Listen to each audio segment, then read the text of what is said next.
Welcome to this episode of Have You Seen, where we are ranking the Harry Potter franchise.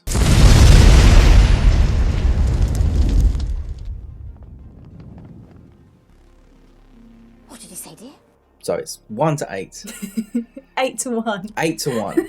So I'm going to give my score, going to give her score, and then we're going to combine and give you the ultimate list. Who will win? Who will win? Fight to the death. Like in the Is movie. it Daniel Radcliffe? Not really, because he never grew. Bit me. I can say that because I never grew either. Oh, yeah, look at the height difference. Okay, so for my worst Harry Potter movie, I have gone for The Chamber of Secrets. Oh, why? It's too long. I think we're getting a bit drowsy. Bloody ages. That's obviously saying it's too long. I just really don't like it compared to the other ones. I just don't like The Chamber of Secrets. I thought I was going to have something else, but no, The Chamber of Secrets. No? No. Oh. Interesting fact, if you go to the Harry Potter tour, you used to work there. Lost me, my servant! It still haunts me. The music still haunts me in my dreams. It's a lot all day, every day. Too much John Williams. Ladies and gentlemen, what an extraordinary moment this is. My number 8 is The Half-Blood Prince. What? Specifically What? for the scene where they burn down the burrow. And there's like water and they're chasing them. And it would have been under magical protection anyway, so they would never have been able to get to it. And it was just an unnecessary scene that got added in. And it bothers me. And it also bothers me the way that when the film starts, he's like, has some unnecessary interaction with a waitress. You can tell me all about that tosser, Harry Potter. My mind is blown. My And fragile you're little like- mind is blown. Really? No. So that is number 8 for me. Wow. I'm shocked by that. Fight back! You coward, fight back! No! He belongs to the Dark Lord. Right, so my number 7, second worst film, would be The Order of the Phoenix. It would have been the worst if it wasn't for Dolores Umbridge. Things at Hogwarts are far worse than I feared. Cornelius will want to take immediate action.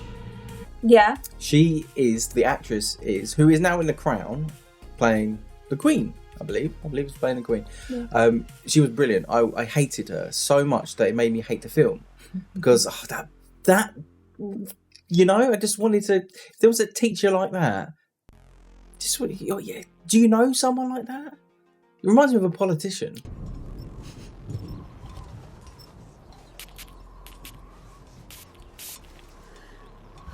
My old English teacher was a bit like that, and I used to have arguments with her about what books you were allowed to read and what books you weren't allowed to read. Okay. There's a lot. Right, so that was my number 7. What is your number 7? My number 7 is The Goblet of Fire, specifically because Dumbledore shouts at Harry. I protest! Harry, you put your name in the Goblet of Fire. No, sir. You asked one of the oldest students to do it for you? No, sir. You're absolutely sure? And he's supposed to do it calmly. Yeah, in the book it's like Dumbledore calmly asks Harry, and in Yeah. the film it's Yeah. But I kind of appreciate that film, but kind of don't.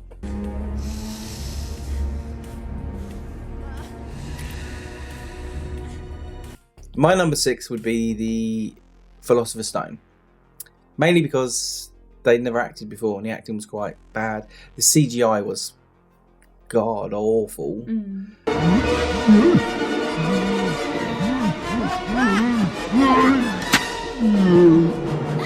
The Troll. Do you remember The Troll? Troll in the dungeon! Yeah. I thought you should know.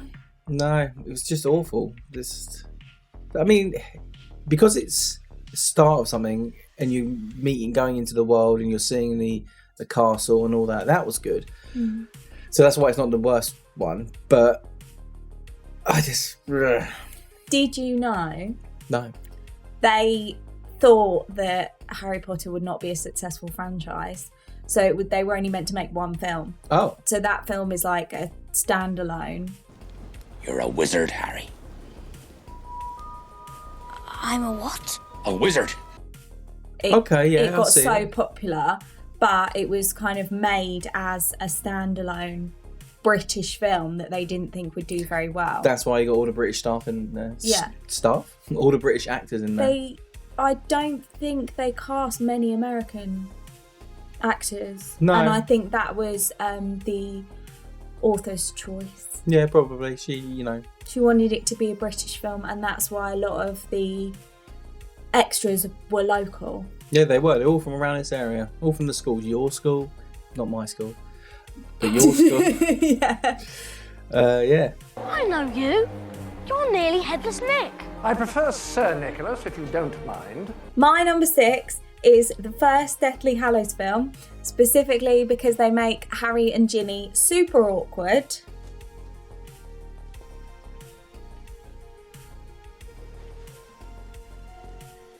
And it's one of my problems with the Harry Potter films is the way that they present Ginny's character, because she's actually meant to be quite funny, and they sort of just make her one-dimensional. She wasn't funny in the sort film. of forgettable. In the books, she seemed more funny. Yeah. But not in the film. She is kind of forgettable. And it was the wrong direction, I think, like directive choices that made her like that. Fair enough.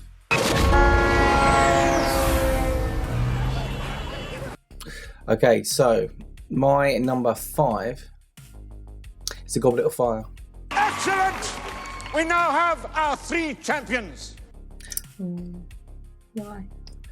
It's the long hair one. It's the one where everyone had long hair. They've all got long hair. Get a haircut. It's very indicative of the time, though. Oh yeah, it was kind of. But the death, spoiler, the death of Batman. It's not a bad place for a bath.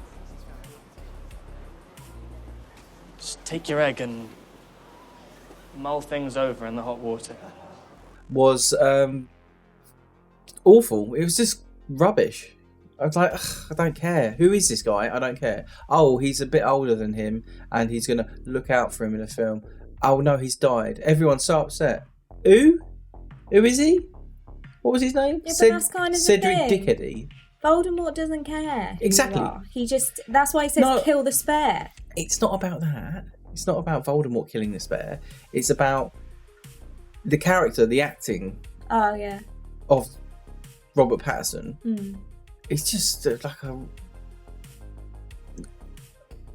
a robot. He is a much better actor, and I don't think he was directed correctly. Obviously, otherwise he wouldn't have done The Lighthouse or Batman, which is very good. We don't talk about Twilight.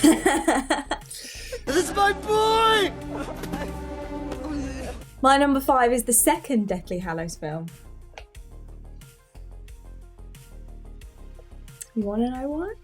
Yeah. You want to know why? Yeah.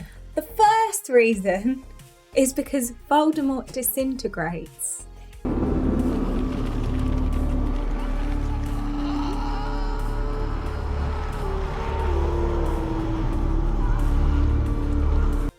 That's not supposed to happen.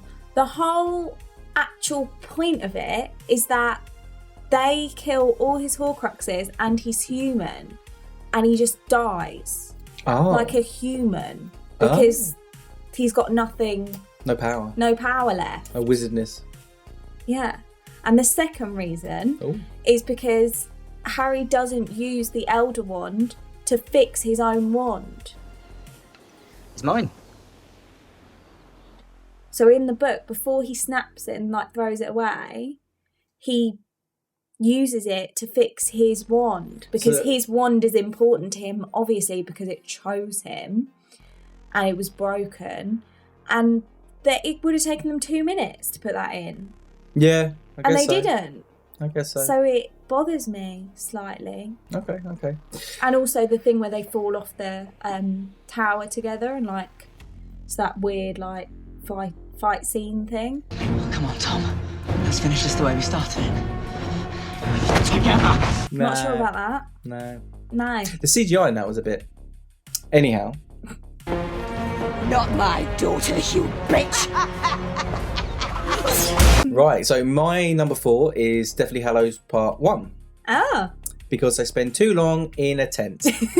In the woods. You know, in that book, there's a whole section in the middle that you're just like, oh, I want to skip this. Yeah.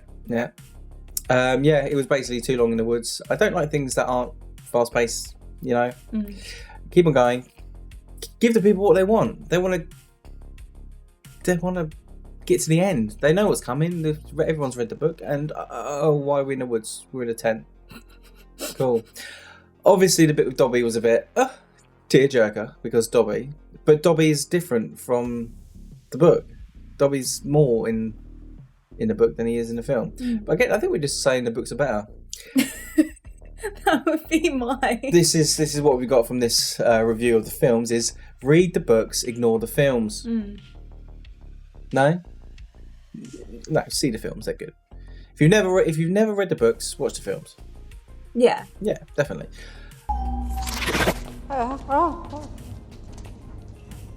Dobby? What are you doing here? Dobby's come to rescue Harry Potter, of course. my number 4 is the Philosopher's Stone. I think that they get the casting right for them as children.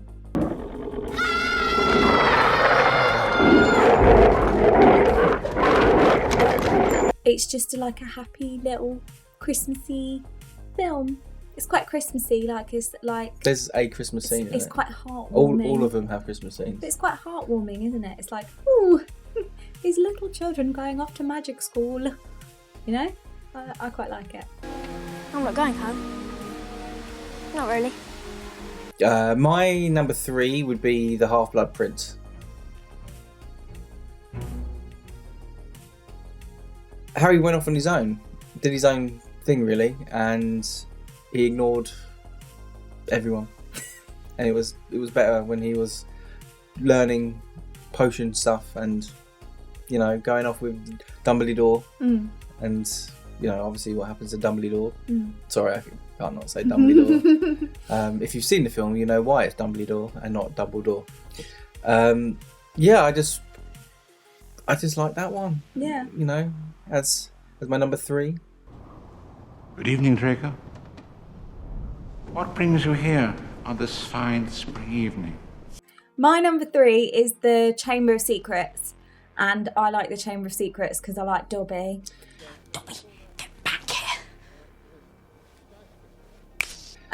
And I like the kind of explanation about Voldemort opening it when he was younger and stuff. And I know you think it's such a long film. It's the shortest book. I like it. The shortest book and the longest film. And the actor playing Tom Riddle was awful.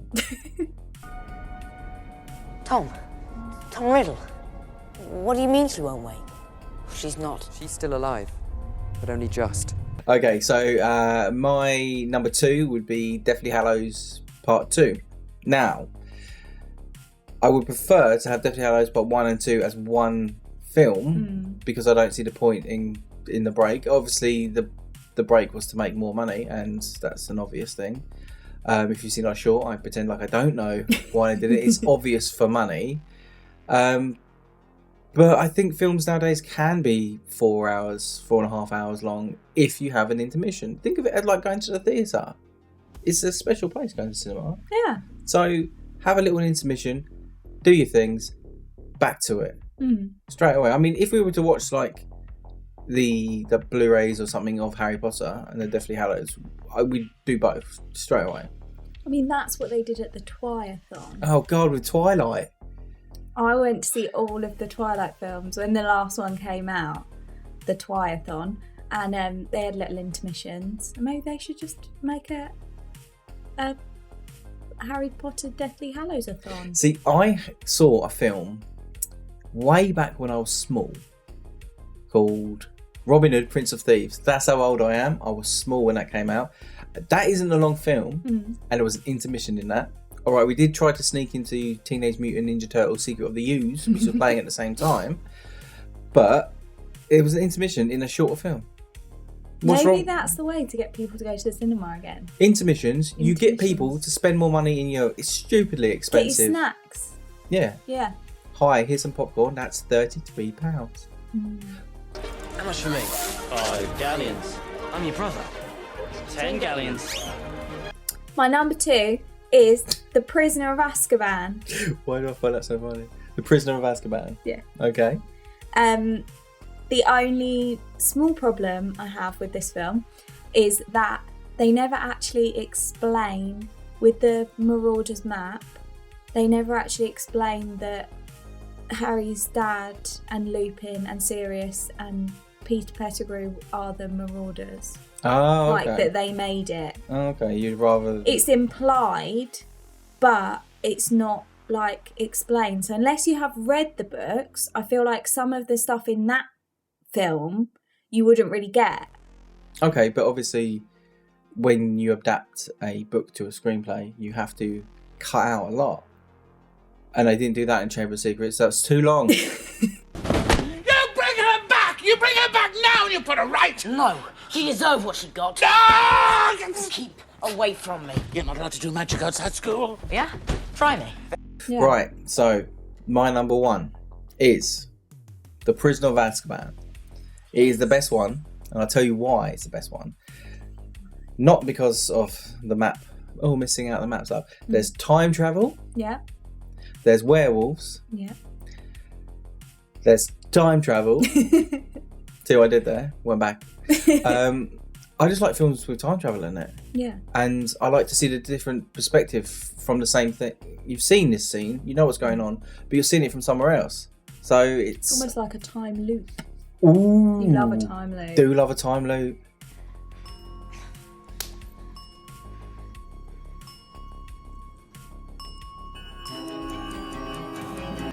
Prisoner of Azkaban was great because of the casting of Gary Oldman playing his uncle. Is it his uncle? No. His godfather. Playing his godfather. So Gary Oldman playing his godfather was great. And the guy that played Lupin was very good.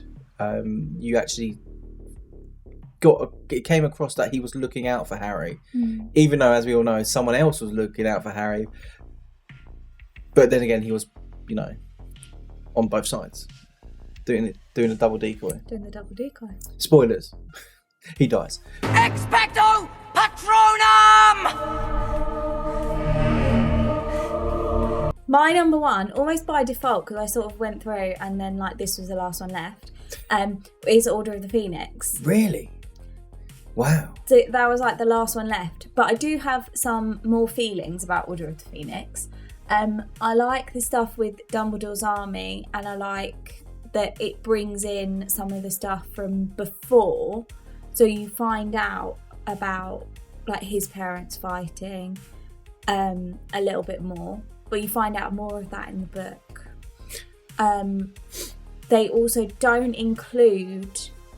There's a lot about Neville in that book and how he could have been the one, because it's the same. Yeah, because he's the same birthday. And then there is a scene where when Ron's dad is in St Mungo's, the magical hospital, they go there and they see Neville's parents and they see Gilderoy Lockhart, who's still gone mad, which I thought would have been a really good scene for them to include, but they didn't. So that was my feelings in that.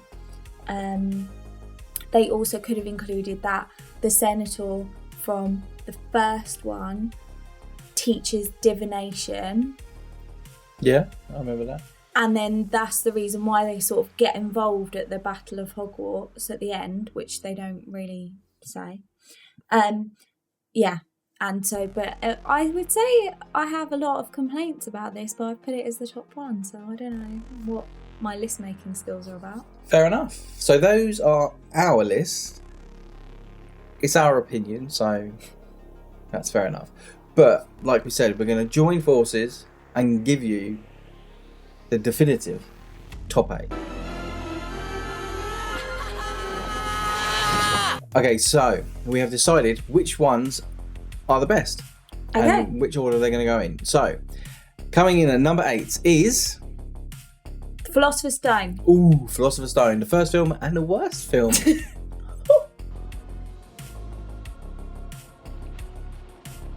Who knew? Number 7 would be the Goblet of Fire. And number 6? Chamber of Secrets. Number 5 is the Half-Blood Prince. Number 4 is the Order of the Phoenix. Number 3 is Deathly Hallows Part 1. Number 2 is Deathly Hallows Part 2. And number 1, if you know your books and movies, it would be The Prisoner of Azkaban. Time travel films rule supreme. Just saying. Are you happy with the list? Yes. Okay, that is good. Who was that friend? So that's our list. If we're wrong, leave a comment down below. And while you're down there, don't forget to hit the subscribe button and give this video a thumbs up so the algorithm does its thing. Until next time, I'll see you later. Goodbye forever.